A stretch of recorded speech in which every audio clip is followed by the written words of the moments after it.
The calm of the evening is broken in the sleepy village of Farstone. News of an unfolding persecution against members of the Amethyst Order, carried out by the fervent followers of the Precaution religion, reaches the ears of Farstone's branch of the Order.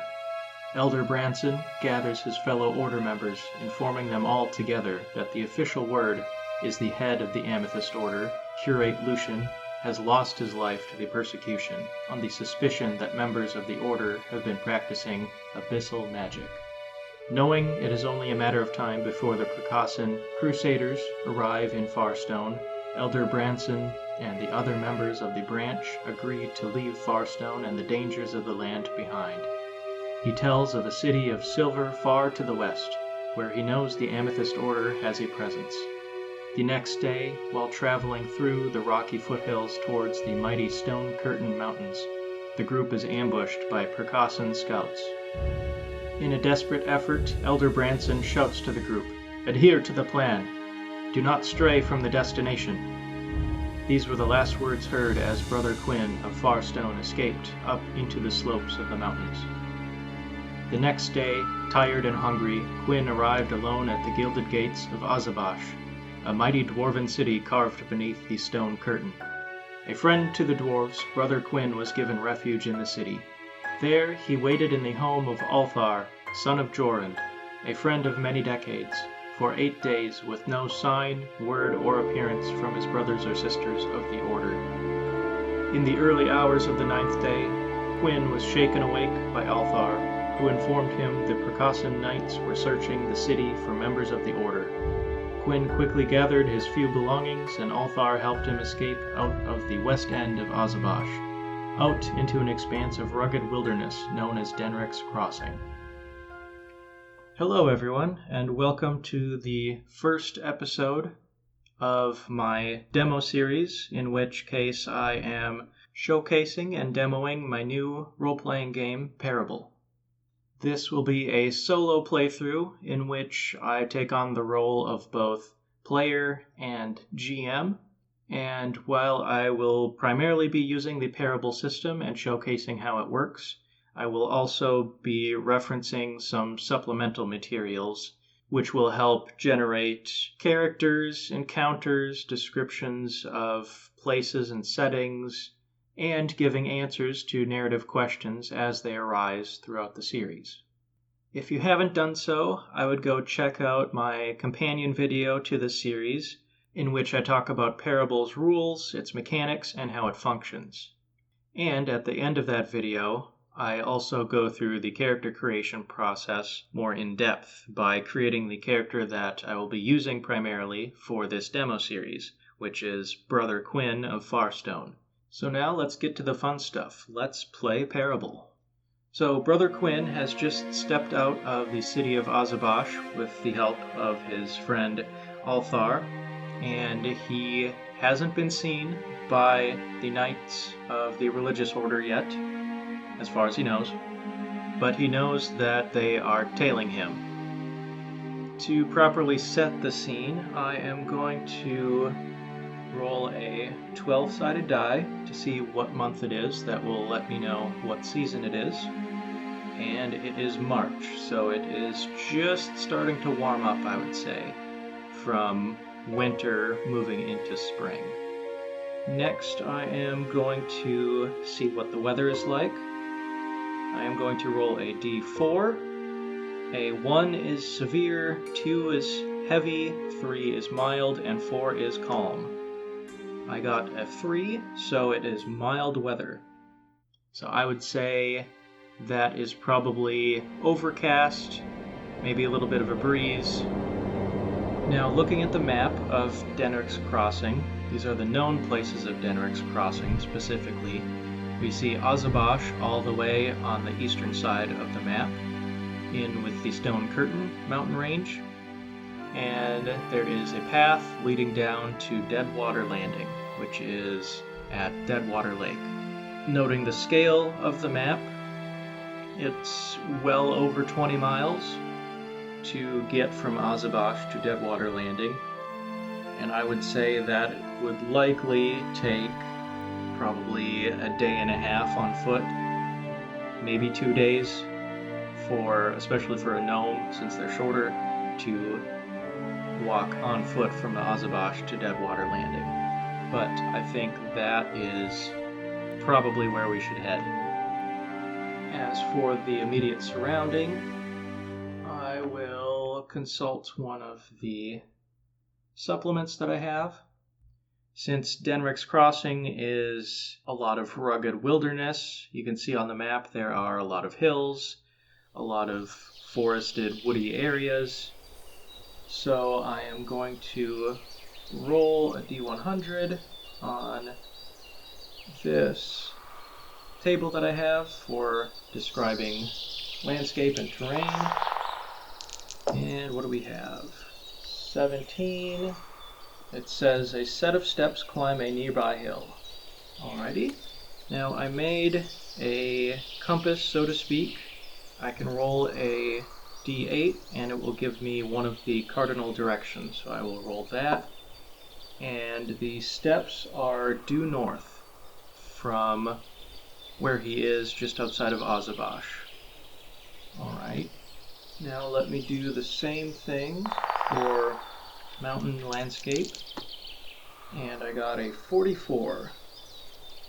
And it says, rising the highest of all the peaks, this summit reaches 26,414 feet into the sky. So Quinn is definitely in the shadow of the Stone Curtain mountain range. I am going to now roll a focus check for Quinn using his D20 for his attribute die, and his focus is a +1. So he rolled a 15, and +1 is 16, so that is a success. Now, what is he focusing on? If he can hear or sense any sort of danger immediately, I would say with a success, let me roll. I have another oracle chart here. I'll say it is a 50-50 chance that there is something that he senses. A 1 through 50 is going to be a no. 51 or higher is going to be yes. And I got a 21, so he does not see or hear anything immediately, just the standard sounds of nature, birds calling, maybe some water trickling from a nearby stream, that sort of thing. And with that, he is going to start traveling, heading down the path. And to do this, I'm using another supplement that has travel rules. So I will roll D100 again, and 79. There is miserable weather along the way. The weather is terrible and slows your travels. Oh man. Okay. So now I think I will determine, since it's spring, it's transitioning from winter to spring.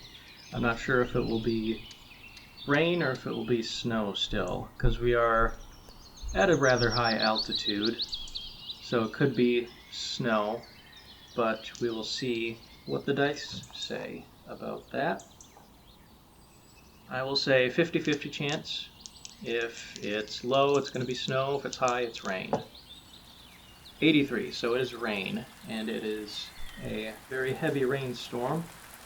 Let me look what kind of bad weather rainstorm it is. Okay. I have a D20 weather chart for rainstorms, and it says a massive thunderhead builds over the course of the day. It reaches 2 miles from the top to bottom, and wind can see lightning. So, let me roll a D4. That's going to be how many hours he's able to travel. Okay, 1 hour that he's able to travel before it starts really downpouring. And at that point, his travel is very slowed. I'm going to have him, I think, since he's out in the wilderness, he probably wants to stick close to the path, but if it's raining as torrentially as it is, I would say he'll probably try to find some place to hunker down until the storm passes. So I will have him make another focus check. Ooh, nat 1. So that is a critical setback.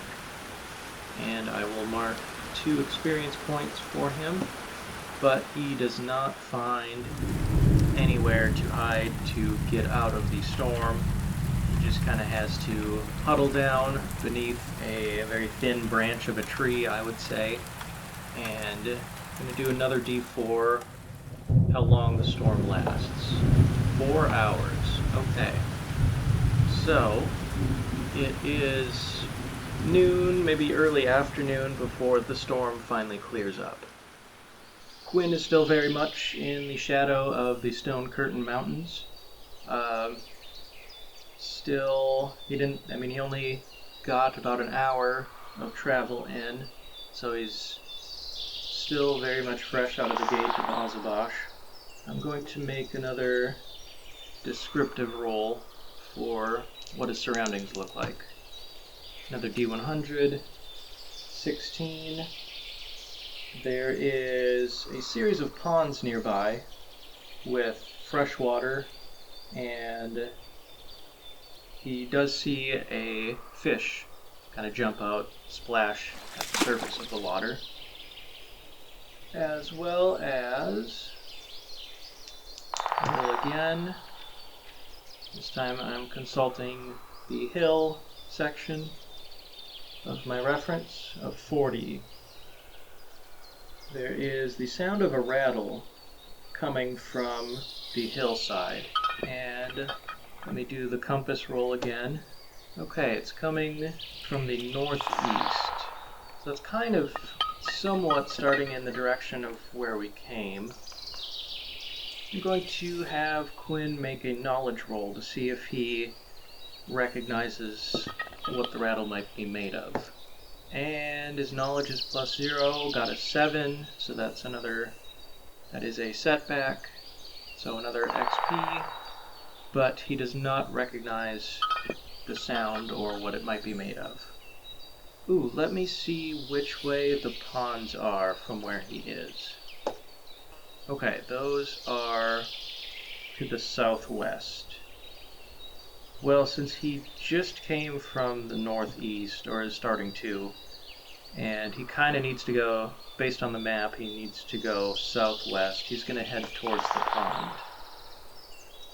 Since he's not sure what the rattling is, I think he's going to try to sneak his way in the brush towards the pond, because if there's a rattle, it could be some sort of alarm or an alert system, or it could be some sort of a trap, but it could be bad news. So there could also be hunters or other dangerous individuals in the area that may be fishing at the pond. So he's gonna go sneak around and see what he can see.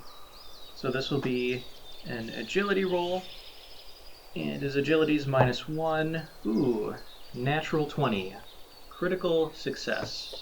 So, easy breezy, he's able to sneak and stick to the underbrush. He's able to crawl through some of the mud a little bit, doesn't make a sound, goes undetected, and he gets to kind of the outskirts of the pond. And well, I guess it's a series of ponds. Let me see. I'm going to roll a d6 to see how many ponds there are. There are 5 little pools of water. And is there anyone that he can see? Well, first, I guess, before I roll a d100 to see if there's anyone around, I'm going to have him make a focus check to see if he can spot anyone. And what does he get? Rolled a 13, his focus is +1, so a 14. So a partial success. He thinks he sees someone across the pond. So using that same critical success for sneaking, I will say that he continues to do so. around so he can get closer and take a closer look at what he sees. And is this a person? We'll say 50-50, because it could be a decoy or something too. So, yes, it is most definitely a person. I got a 94, so that is very much a yes. So that is a person. Now asking, using the same chart, are they fishing? Most likely, so 26 or higher is going to be a yes. 87, yes, they are fishing. Okay, let's see who or what this guy is, or gal. I'm going to use the Parable character creation system. I'm not going to fully make them as a fully fleshed out character with all their stats and stuff, but I will first generate their race. They are a human. Okay. I am referencing one of my supplements here for social encounters. Let's see what he looks like first in terms of his disposition. Okay, this human who is fishing looks rather friendly, and just as he reels in a fish, Quinn decides to come out of the brush very slowly and in a spot where this human can see so as not to startle him. And he's going to approach this human. The human notices Quinn coming out of the brush and calls out, "Who are you?" Quinn answers, "I am but a traveler. I'm passing through these lands to get to the west." The human looks at him and sees that Quinn is just drenched from the downpour, and he comments, "You're traveling through the wilderness, but you look rather unprepared. You look tired, you look a bit hungry, and certainly soaked." And it's at this point that Quinn notices the fisherman is dry. He has not been caught out in the rain. And Quinn asks, "Well, how did you stay so dry in this downpour?" "Oh, well, I live in a cottage nearby," says the fisherman. "If you would like, I can take you there and give you a place to rest." Quinn bows graciously. "I would appreciate that very much, thank you. My name is Quinn. What might your name be?" "My name is Darren," says the fisherman. "It's a pleasure to make your acquaintance." So now let's see, using the compass again, which way the cottage is. It is due south of the pond, so it's off the trail a little bit, but there is a small dirt footpath that leads to the cottage. The two of them round the final bend and come to a small clearing where stands Darren's cottage. It is a very worn, very old log cabin. It is in a state of being very weathered from time. It is Darren who stops dead in his tracks, and Quinn, walking behind Darren, bumps into him. The windows of Darren's cottage are smashed in, and the door is broken open. The small, worn and weathered porch in front of the cottage, there is a large, very ominous-looking symbol painted in red. A look of shock and fear blankets Darren's face. Quinn walks up to see the destruction. Not sure what to make of it, he looks up at Darren and asks him, "What is this? Who would have done this?" And Darren says, "I know who it was, and I wish that they would just leave me alone already." And that is where the first episode of the Parable demo will end. So now a brief bit of bookkeeping for finishing the episode, the little session here. Quinn gains 1 experience point, bringing him up to a total of 4. As for active strands, the only one really at this point is for Quinn to make it to the west. And that's a bit general at the moment. We can jot it down, but there's definitely going to be more strands coming up in the next episode. as we find out who or what has ransacked Darren's cottage. Thank you for watching this first episode of the Parable demo series. Please look forward to the next episode, coming soon.